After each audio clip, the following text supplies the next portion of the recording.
নাভির নিচে প্যান্ট পরা থাকলে কি নামাজ হবে? রব্বানা লাকাল হামদ নাকি রব্বানা ওয়ালাকাল হামদ? কোনো মা নামাজরত থাকাকালীন সময় তার শিশু বাচ্চা যদি খাবার জন্য কান্নাকাটি শুরু করে, তবে কি নামাজ ছেড়ে বাচ্চাকে খাওয়াতে পারেন? তাড়াতাড়ি যেন বিয়ে করতে পারে সেজন্য কি আমল করব? জুমার খুতবার আজানের উত্তর দেওয়া যাবে কি না? নামাজে দাঁড়ালে নামাজ পড়া অবস্থায় আমার হাঁচি আসে, তখন কি হাঁচির জবাব দিতে হবে? আমি ঢাকায় থাকি, গ্রামে যদি 2 দিনের জন্য যাই তাহলে কি কসর নামাজ পড়তে হবে? সামান্য পরিমাণ পারফিউম ব্যবহার করা যাবে কিনা? আমার স্বামী নামাজ বাসায় পড়েন কিন্তু মসজিদে নামাজ পড়তে যেতে চান না, এখন আমি কি করব? মেয়েদের নাম উম্মে হাবিবা, উম্মে হুমায়রা রাখা যাবে কিনা? অনিচ্ছাকৃতভাবে কোরআন হাত থেকে পড়ে গেলে কি করতে হবে? মৃত ব্যক্তির জন্য দান করা যাবে কিনা? খাবারের পর প্লেট ধুয়ে খাওয়া সুন্নত, একথা কি সঠিক? বাচ্চাদের কমোডে পেশাব পায়খানা থাকলে ওই রুমে নামাজ পড়া যাবে কিনা? স্মরণশক্তি বাড়াতে কি করব? এর জন্য নির্দিষ্ট কোনো দোয়া আছে কিনা? এরপর জোবা হাসান, আপনি জানতে চেয়েছেন আমার স্বামী নামাজ বাসায় পড়েন কিন্তু মসজিদে নামাজ পড়তে যেতে চান না, এখন আমি কি করব? আপনি তাকে বোঝাবেন, আপনার জায়গা থেকে আপনি তাকে নসিহত করবেন, আল্লাহর ভয় দেখাবেন, ভালোবাসা দিয়ে, স্নেহ দিয়ে, মমতা দিয়ে, বিভিন্নভাবে অভিমান করে আপনি তাকে বোঝাবেন, অন্যদেরকে দিয়ে বোঝাবেন। এরপরও যদি তিনি না করেন, এর দায় আপনাকে বহন করতে হবে না ইনশাআল্লাহ। নাজিম আদনান, আপনি জানতে চেয়েছেন মৃত ব্যক্তির জন্য দান করা যাবে কিনা? মৃত ব্যক্তির পক্ষ থেকে দান করবেন, অসুবিধা নেই, করতে পারেন। রাসূল আকরাম সাল্লাল্লাহু আলাইহি ওয়াসাল্লামকে একজন সাহাবী বলছেন, ইয়া রাসূলুল্লাহ, আমার মা মারা গেছেন, আফা আহুজ্জু আনহা, আমি তার পক্ষ থেকে ওমরা করতে পারি, হজ করতে পারি কিনা? করতে পারো।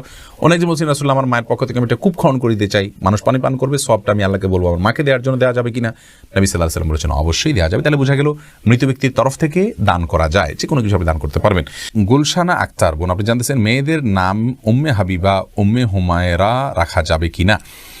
রাখা যেতে পারে, অসুবিধা নেই। উম্মে হাবিবা মানে হাবিবার মা, উম্মে হুমায়রা মানে হুমায়রার মা। আসলে এটা নাম খুব বেশি অর্থবহ হয় না, কিন্তু রাখলে যে গুনাহ হবে এমন না, রাখা যেতে পারে।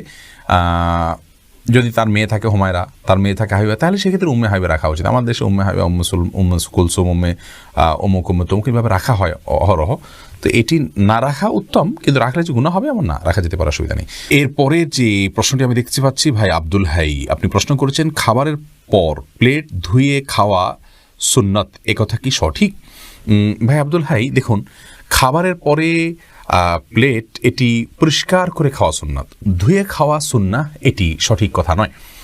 রাসূল করিম সাল্লাল্লাহু আলাইহি ওয়াসাল্লামের খাবারের পরে প্লেটের অবস্থা কি থাকতো এই সম্পর্কে বর্ণনা করতে গিয়ে আমাদের আয়েশা রাদিয়াল্লাহু তাআলা আনহা বলেছেন যে অনেক লোক যদি খাবার খেতেন, সেক্ষেত্রে রাসূল আকরাম সাল্লাল্লাহু আলাইহি ওয়াসাল্লামের প্লেটটাকে অন্য সমস্ত প্লেট থেকে আমি পৃথক করতে পারতাম, কারণ এত পরিষ্কার করে তিনি খাবার খেতেন যে এত বেশি পরিষ্কার অন্য কেউ করে খেতে পারতেন না। এই হাদিস থেকে বোঝা গেল যে খাবারের সময় ওইটাকে মুছে পরিষ্কার করে খাওয়াটা এটি রাসূল আকরাম সাল্লাল্লাহু আলাইহি ওয়াসাল্লামের সুন্নাহ। আমাদের আয়েশা রাদিয়াল্লাহু তাআলার কথা থেকে সেটাই বোঝা যাচ্ছে। বিধায় খাবারের পরে প্লেট ধুয়ে সে পানি খাওয়া সুন্নাহ, এই কথাটি সঠিক নয়। তাসলিমা মুনআহ, আপনি জানতে চেয়েছেন অনিচ্ছাকৃতভাবে কোরআন হাত থেকে পড়ে গেলে কি করতে হবে? অনিচ্ছাকৃতভাবে পড়ে গেলে তওবা করতে হবে, সামনে থেকে সাবধান হতে হবে, সিরিয়াস হতে হবে, কোরআন ধরার ক্ষেত্রে দায়িত্বশীল হতে হবে। এর বাইরে বিশেষ করে লবণ দিতে হবে, চাউল দিতে হবে এমন কথা নেই কোরআন হাদিসে, এগুলো আমাদের নিজেদের বানানো। খোবায়েব নূর জমিরি, আপনি জানতে চেয়েছেন জুমার খুতবার আজানের উত্তর দেওয়া যাবে কি না? এই বিষয় নিয়ে আসলে ইখতিলাফ রয়েছে। খুতবার আগে যে আজান আছে সেটা আমরা উত্তর দেব কি দিব না। অনেক উলামা ইকরাম বলেছেন আমরা চুপ থাকবো, এটার উত্তর দেব না। তার কারণ হলো রাসূল আকরাম সাল্লাল্লাহু আলাইহি ওয়াসাল্লাম আমাদেরকে বলেছেন, ইযা খারাজাল ইমাম ফালা সলাতা ওয়ালা কালামা, যখন ইমাম বের হবেন খুতবা দেওয়ার জন্য তখন কোনো সলাত বা কোনো কালাম চলবে না। এই হাদিস নিয়ে অনেক কথা আছে, অনেক আলোচনা আছে। শুধু এটুকু বলবো যে ইমাম বের হলে আর কথাবার্তা বলা যায় না। সেই জায়গা থেকে খুতবার আজান যেহেতু ইমাম বের হওয়ার পরে দেওয়া হয়, ইমাম মিম্বরে বসার পরে দেওয়া হয়, অতএব এখানে জবাব না দিয়ে বরং চুপচাপ নীরবতা অবলম্বন করতে হবে। এই মতটি অধিকতর শক্তিশালী, যদিও অনেকেই বলেছেন জবাব দেওয়ার জন্য। শওকত ইসলাম, আপনি জানতেছেন আমি ঢাকায় থাকি, গ্রামে যদি 2 দিনের জন্য যাই তাহলে কি কসর নামাজ পড়তে হবে? গ্রামে যদি আপনার বাড়ি থাকে, নিজস্ব ঘর থাকে, বসবাসের স্কোপ থাকে, তাহলে সেটি আপনার একটা ঠিকানা।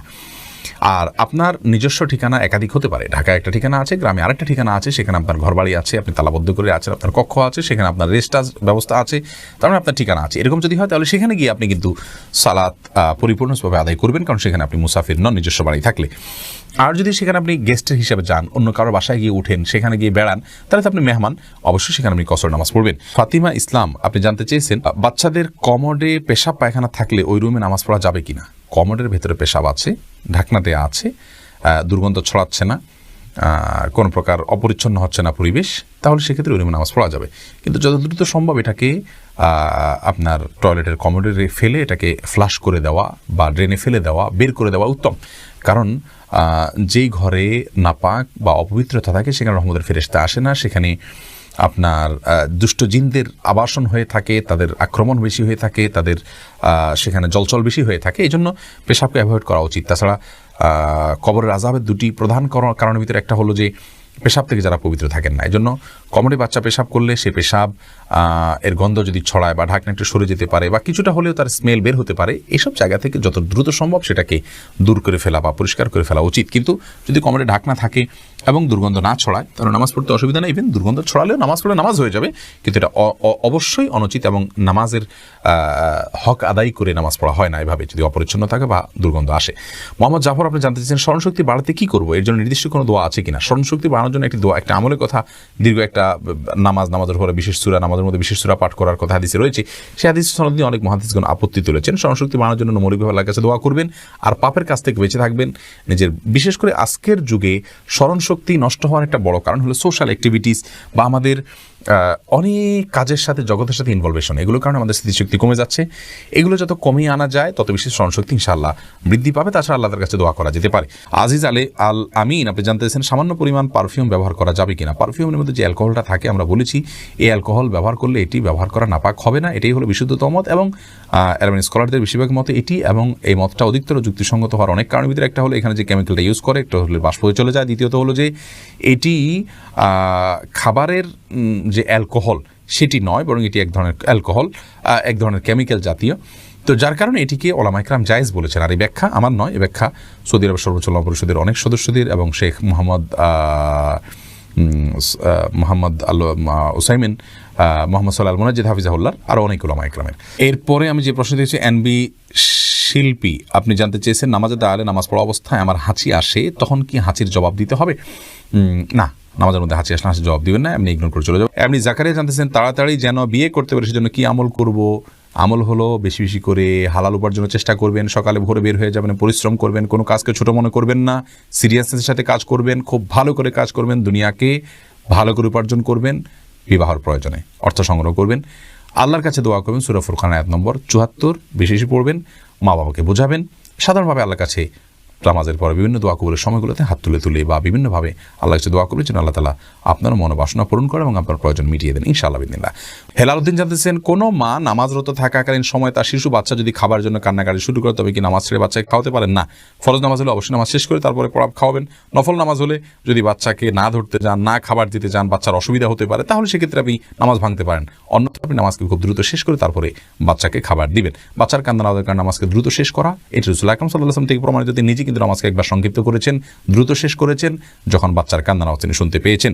রেজওয়ানা করিম রেতু, আপনি জানতে চেয়েছেন রব্বানা লাকাল হামদ নাকি রব্বানা ওয়ালাকাল হামদ? বোন, দুই রকমই হাদিসে আছে। রব্বানা লাকাল হামদ এমনটি যেমন রয়েছে রুকু থেকে উঠে দোয়া পড়তে পারেন, আবার কোন কোন রিওয়ায়াতে রব্বানা ওয়ালাকাল হামদ আছে, কোন কোন রিওয়ায়াতে রব্বানা আল্লাহুম্মা রব্বানা লাকাল হামদ বা আল্লাহুম্মা রব্বানা ওয়ালাকাল হামদ আছে। যে কোনোটা পড়লেই হয়ে যাবে।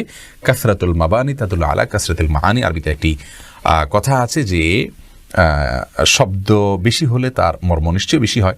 এই জন্য রব্বানা লাকাল হামদ বলার চাইতে রব্বানা ওয়ালাকাল হামদ বললে বেশি উত্তম হবে। অর্থ হলো হে আমার রব, আর আপনার জন্য প্রশংসা আমি জ্ঞাপন করছি। দুইটাই হাদিসে রয়েছে, কোনো অসুবিধা নেই, বিশুদ্ধ হাদিসে রয়েছে। এমনি তুহিন আলী জানতেছেন নাবির নিচে প্যান্ট পরা থাকলে কি নামাজ হবে? নাবির নিচে প্যান্ট পরা আছে কিন্তু নাবিটা দেখা যাচ্ছে না, উপরে আপনার কোনো কাপড় চোপড় আছে, তাহলে নামাজ হয়ে যাবে, কোনো অসুবিধা নেই।